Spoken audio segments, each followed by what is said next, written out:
तमाम चारों शंकराचार्य जी लोगों ने जो है बाइकाट कर दिया। उन्होंने कह दिया है कि हम उसमें शामिल नहीं होंगे। भाई हम राम का सम्मान करते हैं, हमने तो कहा कि हमारे इमामुल हिंद हैं। उनके कहने पे हम क्यों जय श्री राम का जप करेंगे? हम कहेंगे कि आप जो है ला इलाहा इल्लल्लाह पढ़िए तो पढ़ेंगे। गोदी मीडिया के पेट में दर्द हो रहा है, फिर पूर्ण रूप से तैयार नहीं है, कलश नहीं बना है। कलश की पूजा करते हैं हम, तो कलश की पूजा हम कैसे करेंगे? सर एक बात की कहा जा रहा है कि पूरा जो देश है वो राममय हो गया है और क्या हिंदू क्या मुस्लिम सभी लोग एक बार जाना चाहते हैं अयोध्या। आप जाना चाहते हैं कि नहीं? अगर आपको मान लीजिए इनविटेशन आता तो आप जाएंगे कि नहीं? भाई हम राम का सम्मान करते हैं, हमने तो कहा कि हमारे इमामुल हिंद हैं, लेकिन हमारी पूजा अलग है और उनकी पूजा अलग है। हम राम का सम्मान करते हैं, लेकिन हम मंदिर में तो नहीं जा सकते ना। हम तो जब भी जाएंगे तो अपनी इबादत मस्जिद में ही करेंगे ना।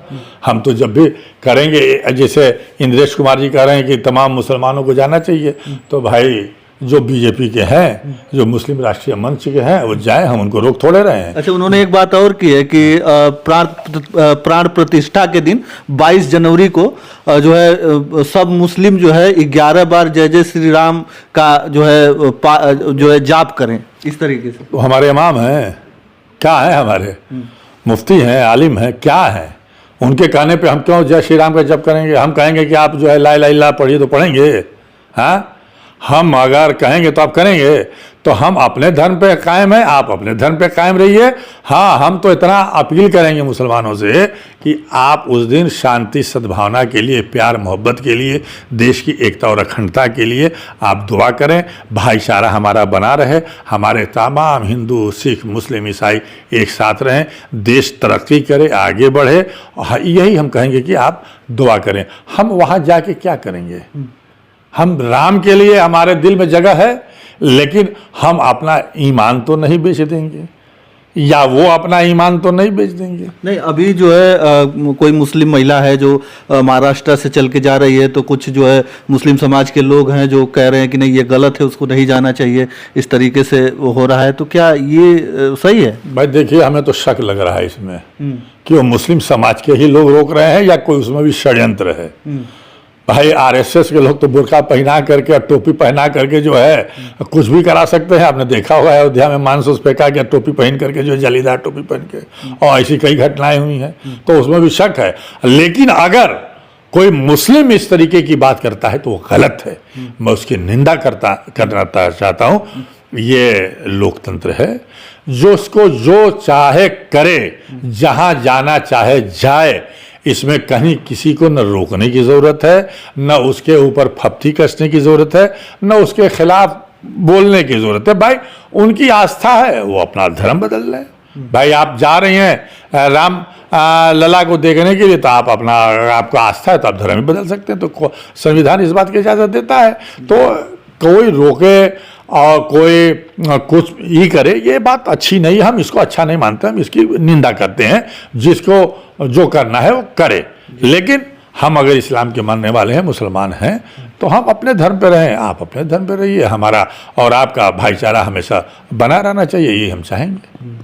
अच्छा, अभी इंडिया गठबंधन और जो है एनडीए, जो INDIA जो बना है, उसमें जो है अभी तक जो है कोई न सीटों का बंटवारा हुआ, न कुछ हुआ, और अभी बस यही तमाम जो है खबरें निकल के आ रही हैं। कभी ये बात हो रही है कि जो बहन जी आने वाली हैं, तो कभी ये खबर निकल के आ रही है कि बहन जी अगर आती हैं तो अखिलेश यादव जी इंडिया गठबंधन से किनारा कर लेंगे। इस तरीके की खबरें आ रही हैं। तो क्या लग रहा है कि बहन जी आएंगी, या बहन जी के आने के बाद इंडिया गठबंधन से अखिलेश यादव जी किनारा कर लेंगे? देखिए, गोदी मीडिया बहुत परेशान है। इनको कोई मसाला नहीं मिल रहा है, तो यही सब उड़ा रहे हैं लोग। क्या कभी आपने गोदी मीडिया में सुना होगा कि जो है एनडीए में सीटों का बंटवारा नहीं हो रहा है? तो इस पर कभी कोई बोल रहा है? इंडिया गठबंधन पे तो बोल रहे हैं, इंडी गठबंधन तो ठगों का गठबंधन, और क्या क्या नहीं कहा जा रहा है। काहे इतना परेशान हो भाई? इंडिया गठबंधन में सीटों का बंटवारा भी हो जाएगा, कौन आएगा कौन नहीं आएगा 14 जनवरी के बाद सब पता चल जाएगा। और ये तो भाजपा की हताशा है। भाजपा डरी हुई है, भाजपा घबराई हुई है। तमाम तरीके की बातें उड़ाई जाती हैं। कभी नीतीश कुमार नाराज़ हैं, तो कभी ममता बनर्जी नाराज़ हैं, तो कभी अखिलेश यादव जी नाराज़ हैं। कहीं ना कोई नाराज़ है, न कोई बाहर जा रहा है। सबका मकसद ये है कि 2024 लोकसभा के चुनाव में भारतीय जनता पार्टी एनडीए गठबंधन को देश से बाहर करना है। ये जो है भाजपा मुक्त जो है सरकार बनानी है, और इसीलिए भाजपा परेशान है। और सीटों का बंटवारा भी हो जाएगा, बातें चल रही हैं। जो जहां जीतने लायक कैंडिडेट होगा, एक कैंडिडेट लड़ेगा। बहन जी के बारे में तो माननीय अखिलेश यादव जी ने कल भी कह दिया। अब तमाम लोगों को उन्होंने हिदायत दी है कि बहन जी नेता है, सीनियर लीडर हैं, उनकी इज्जत की जानी चाहिए। उनके खिलाफ कोई ऐसा बयान नहीं दिया जाना चाहिए जिससे उनको तकलीफ हो। तो किसी को कोई परेशानी नहीं है, तकलीफ नहीं है। हाँ, गोदी मीडिया के पेट में दर्द हो रहा है इंडिया गठबंधन को लेकर के, क्योंकि सबको डर है, सबको खतरा है कि इंडिया गठबंधन चुनाव जीत रही है 2024 का, और तभी संविधान बचेगा, तभी लोकतंत्र बचेगा। और नहीं, अगर मैं आज आपसे कह देना चाहता हूं कि अगर खुदा न खास्ता ईवीएम में गड़बड़ी करके, ईवीएम पे भी लोगों का भरोसा नहीं है, जनता नहीं चाहती कि ईवीएम से चुनाव हो, और हम भी मांग कर रहे हैं कि ईवीएम से चुनाव नहीं होना चाहिए, और चुनाव आयोग इंडिया गठबंधन के नेताओं से नहीं मिल रहा है, इसका मतलब कोई साजिश हो रही है। और मैं कहना चाहूंगा कि अगर ईवीएम के जरिए चुनाव होगा तो निष्पक्ष चुनाव नहीं होगा। इसलिए इंडिया गठबंधन को इसके खिलाफ जबरदस्त विरोध करना चाहिए, सड़कों पे आना चाहिए। और ये भी कह देना चाहता हूं कि अगर खुदा ना खास्ता किसी गलती की वजह से कहीं भी बचे, तो भाजपा आने वाली है नहीं, लेकिन कहीं अगर आ जाएगी ना तो संविधान नहीं बचेगा। मनुस्मृति से ये सरकार चलाएंगे और फिर देश में कोई चुनाव नहीं होगा। इसलिए जनता को भी आगाह करना चाहता हूं, और हम अपने नेताओं से भी कहना चाहता हूं कि हमारे अंदर अगर थोड़ी बहुत भी जो है अगर मतभेद है तो उसको दूर करके हम तमाम लोग एक हो करके, और एक हो गए हैं, एक हो करके लड़ेंगे, एक लड़ेंगे। और भाजपा इसमें परेशान है, इसलिए तरह तरह की बातें की जाएंगी, और चुनाव तक क्या क्या नहीं किया जाएगा आने वाले में आप लोग देखिएगा।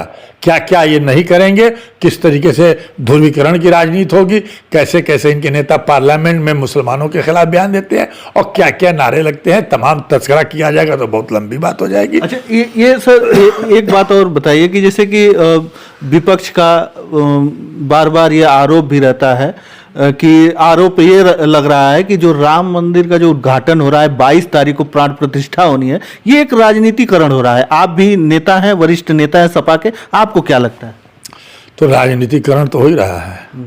जो दो शास्त्रीय बंधु हैं, द्रविड़ जो हैं, ये रामघाट पे रहते हैं, तो उन्होंने तो कहा भी था कि भाई हमसे फरवरी के पहले जनवरी में जो है शुभ मुहूर्त मांगा गया था कि जनवरी में दे दीजिए।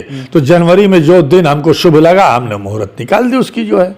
तो ये तो इसीलिए है, ये तो शंकराचार्य लोगों ने भी कहा है, हमारे सदानंद जी भी ने कहा है, हमारे शंकराचार्य अविमुक्तेश्वर आनंद जी ने भी कहा है।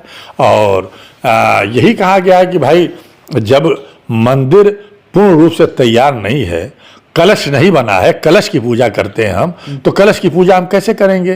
तो ये पूजा जो प्राण प्रतिष्ठा होनी चाहिए थी वो रामनवमी पे होनी चाहिए थी, और रामनवमी अप्रैल में पड़ता, तो अप्रैल में चुनाव की घोषणा हो गई होती, आचार संहिता लग जाता, तो ये जो है उसका राजनीतिकरण कर नहीं पाते। इसलिए जनवरी में जो है उसकी प्राण प्रतिष्ठा की जा रही है, ताकि इसका राजनीतिकरण किया जाए, और राजनीतिकरण किया जा रहा है। तमाम गोदी मीडिया के थ्रू जो है राजनीतिकरण किया जा रहा है। वोट बटोरने की पूरी साजिश हो रही है कि किसी तरीके से, क्योंकि इनके पास कोई मुद्दा नहीं है। महंगाई, बेरोजगारी, भ्रष्टाचार, गरीबी चरम सीमा पे है, बढ़ती जा रही है, कोई मुद्दा नहीं, इस पे बात करेंगे नहीं। इसलिए राम मंदिर का मुद्दा बना करके जो है वोटों का पोलराइजेशन करने की कोशिश की जा रही है। तमाम चारों शंकराचार्य जी लोगों ने जो है बाइकाट कर दिया, उन्होंने कह दिया है कि हम उसमें शामिल नहीं होंगे।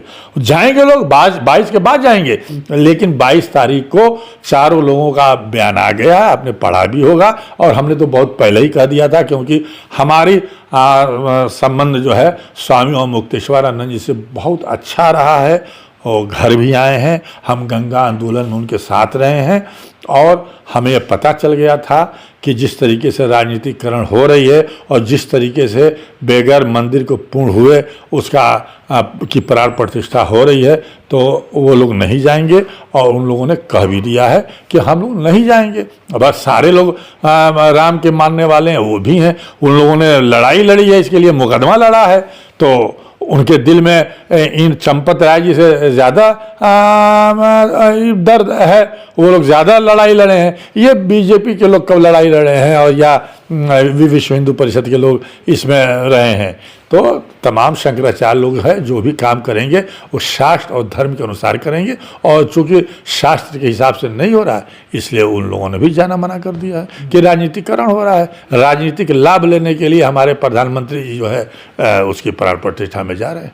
अच्छा, आप जो है कई बार चुनाव लड़ चुके हैं, लोकसभा का भी, अभी लोकसभा का चुनाव नज़दीक है, क्या आप भी लड़ेंगे? इसमें आपको टिकट मिल रहा है कि नहीं? देखिए, मैं पार्टी का एक कार्यकर्ता हूँ और पार्टी जिस बॉर्डर पे लगा देगी उस बॉर्डर पे जा करके जो है हम पार्टी का काम करेंगे। माननीय अखिलेश यादव जी जो भी हुक्म देंगे कि आपको जो है इस इलाके में चुनाव प्रचार करना है, आपको ये कार्य करना है, वो हम कार्य करेंगे। वो अगर हमें टिकट भी देंगे तो लोकसभा तो नहीं, अगर विधानसभा में अगर वो समझेंगे इस लायक अगर देंगे तो सोचा जाएगा, नहीं तो हम तो भाई पार्टी के कार्यकर्ता हैं, पार्टी के लिए मरना और जीना है। अखिलेश यादव जी को ही मुख्यमंत्री बनाना है, प्रधानमंत्री बनाना है, यही आखिरी दिल की इच्छा है। चलिए, बहुत बहुत धन्यवाद। हमारे साथ सपा के वरिष्ठ नेता और कई बार से ये जो है विधानसभा भी लड़ चुके हैं, लोकसभा भी लड़ चुके हैं। तो चलिए, कैसा लगा हमें जो है राष्ट्रीय पदाधिकारी भी रहे हैं। हाँ, राष्ट्रीय पदाधिकारी भी रह चुके हैं। तो चलिए, कैसा लगा हमें कमेंट के माध्यम से जरूर बताइएगा। धन्यवाद। जय हिंद, जय भारत।